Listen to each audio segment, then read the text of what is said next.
প্ৰকৃতি কথালৈ আপোনাক স্বাগতম। চৰাইবিলাক মানে বসন্ত কালতে মাত শুনা দেখোঁ, বাকীখিনি সময়ত নেদেখোঁ। কুলি চৰাইবিলাক ক'লৈকো নাযায়। গছে যেনেকৈ কুঁহিপাত হ'লে কুঁহিপাত মেলে নাই, গতিকে পৃথিৱীখন আমাৰ নহয়, আমাৰ ইয়াত থকা প্ৰত্যেকটো জীৱৰে। গতিকে সেই প্ৰত্যেকটো জীৱৰ অসুবিধা নোহোৱাকৈ আমি কেনেকৈ নিজকে জীয়াই ৰাখিব পাৰোঁ সেই কথা আমি চিন্তা কৰিব লাগে। বুজি পাইছে কথাটো? গতিকে সেইবিলাক সুৰক্ষাৰ কাৰণে জীৱ বৈচিত্ৰ্য লিখা আছে পদুমী পক্ষী বিচৰণ ক্ষেত্ৰ। মানে তাত কি আহে? চৰাই আহে, হয়নে নহয়? পানীৰ ওপৰত বিয়পি থকা সেউজীয়া গোল পাতবোৰৰ মাজৰ পৰা মূৰ দাঙি জিলিকি আছে হাজাৰ হাজাৰ পদুম ফুল। কিছুমান যদি গ্ৰাহক গুলপীয়া, আন কিছুমান আকৌ বগা। তাত কেনেকুৱা ল'বলৈ ধৰিম।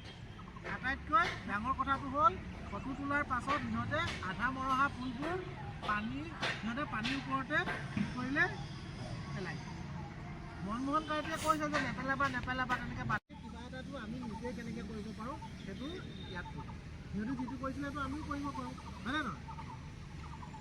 সিহঁতে ফুল নিচিনা মৌৰসৰ যোগান ধৰি জীৱন দিয়াৰ দৰে আমি যদি এই কথাখিনি মানুহক বুজাই দিওঁ তেওঁলোকে চাগে বুজি পাব। দৰ্শিতে মাতে আয়েং আৰু দৰ্শিতে সিহঁতৰ লগৰীয়াবোৰক গোট পায়।